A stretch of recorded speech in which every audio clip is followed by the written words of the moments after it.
écrit. Et on va parler aujourd'hui donc de résister à la tentation, de résister au péché. Et j'ai un verset qui me vient là en ce moment à la pensée. C'est ce verset de Jean, l'apôtre Jean qui dit que celui qui vit dans le péché ou qui pêche montre par là que la vérité, la parole de vérité n'est pas en lui. Et souvent quand les gens, les chrétiens pêchent, c'est qu'il y a un manque de parole de vérité dans un domaine de leur vie. Et on voit que Satan est venu tenter Adam dans le jardin. Et Adam et Ève ont chuté, ils ont succombé à la tentation parce qu'il y avait un manque de vérité dans leur vie. Et on voit que Satan va vouloir refaire le même schéma avec Jésus-Christ dans le désert et va vouloir tenter Jésus-Christ qui est là. Et on voit que Jésus-Christ ne va pas succomber à la tentation, ne va pas suivre la tentation, ne va pas chuter, ne va pas pécher. Pourquoi ? Parce que la vérité de la parole de Dieu était en lui, contrairement à Adam. Et on va rapidement le lire dans Matthieu chapitre 4. Il est écrit « Alors Jésus fut amené par l'Esprit dans le désert pour être tenté par le diable.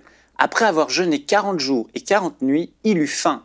Le tentateur, s'étant approché, lui dit « Si tu es le Fils de Dieu, ordonne que ces pierres deviennent des pains. » Jésus lui répondit « Il est écrit ».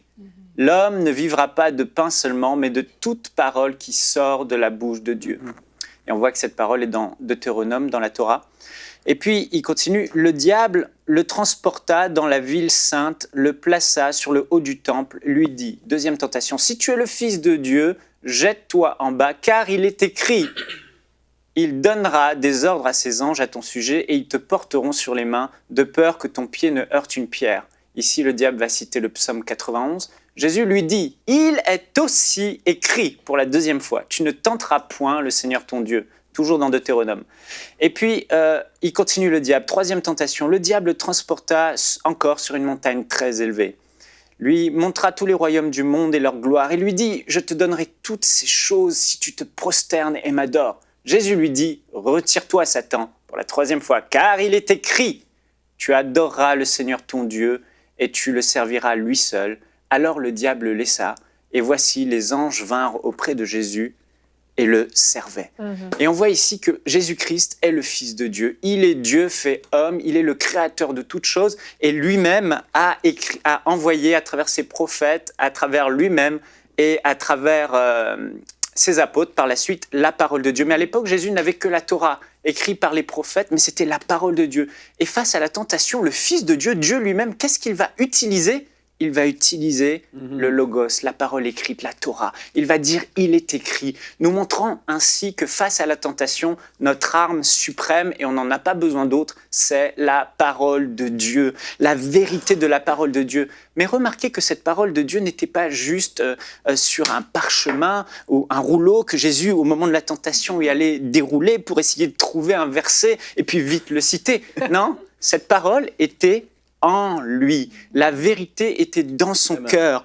Et il avait pris le temps de la méditer avant, de la connaître. Et cette vérité est descendue dans son cœur. Et cette vérité, quand elle est descendue dans son cœur, a produit discernement. Et face à la tentation, face au mensonge, il savait ce qui était bon, agréable et parfait, ce qui venait de Dieu, parce que Dieu exprime sa volonté parfaite dans sa parole. Et cette parole était vérité en lui. Donc quand la tentation est venue, il savait ce qu'était la vérité et il a pu s'opposer en disant « il est écrit, ce que tu dis c'est un mensonge, ce que tu essayes de me faire croire c'est une séduction ». La parole en nous produit aussi la vie, elle produit la lumière, elle produit les dispositions, elle produit la force, elle produit tout un tas de vie de l'esprit en nous, parce que l'esprit de Dieu en nous travaille avec la parole. Et on voit que l'apôtre Paul va dire dans 1 Thessaloniciens chapitre 2, aux Thessaloniciens, je rends grâce à Dieu pour vous, car vous avez reçu la parole que nous avons prêchée, non comme la parole des hommes, mais ainsi qu'elle l'est véritablement, comme la parole de Dieu qui agit en vous qui croyez. Et frères et sœurs, j'aimerais vous dire que si nous ne méditons pas la parole de Dieu chaque jour, chaque semaine, si nous ne la dévorons pas pour qu'elle descende en nous, c'est parce que nous n'avons pas encore réalisé quelle est la parole de Dieu. Elle est véritablement la parole qui est sortie de la bouche de Dieu. Et quand elle descend dans votre cœur, elle produit quelque chose d'extraordinaire. J'aimerais vous dire que si vous chutez dans le péché, c'est parce que la vérité de la parole de Dieu n'est pas en vous. Vous devez la méditer, vous devez la connaître.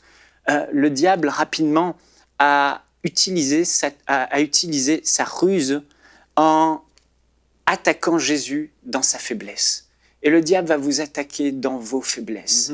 Jésus, la Bible dit, la première tentation, Jésus, il écrit « Jésus eut faim ». Et le diable le savait. Il savait qu'à ce moment-là, c'était une faiblesse dans le corps de Jésus. Il avait faim. C'est pourquoi le diable va l'attaquer dans sa faiblesse.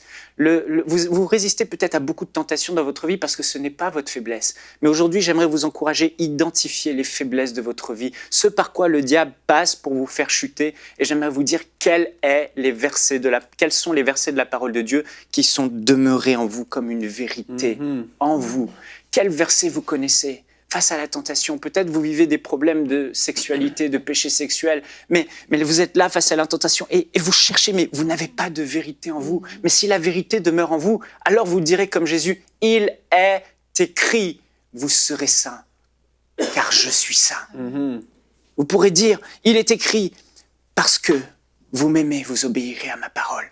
Moi, j'aime Dieu, alors je lui obéis. » Vous pourrez dire, « Vous appartenez à Christ, et si vous appartenez à Christ, alors vous devez marcher comme il a marché. » Cette vérité en vous fera que vous ne serez pas tenté vous ne tomberez pas dans la tentation, mais vous résistez. Et pour finir, j'aimerais juste dire que souvent nous restons la bouche trop fermée face à la tentation. Jésus n'a pas simplement connu la vérité en lui, il n'a pas simplement pensé au verset, à la parole vivante en lui, il l'a parler de sa bouche. Et il y a une puissance dans la parole de Dieu. Elle est comme une épée dans notre bouche. Elle est comme des flèches aiguës dans notre bouche.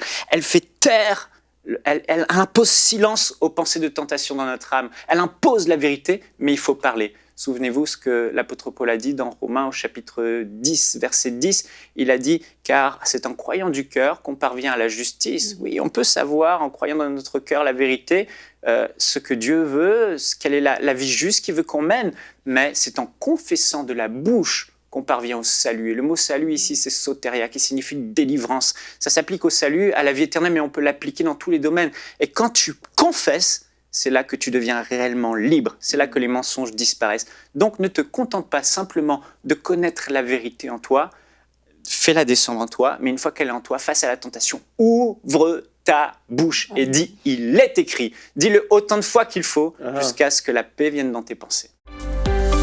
Retrouvez la suite de ce programme dans l'émission Bonjour chez vous sur ENCI TV.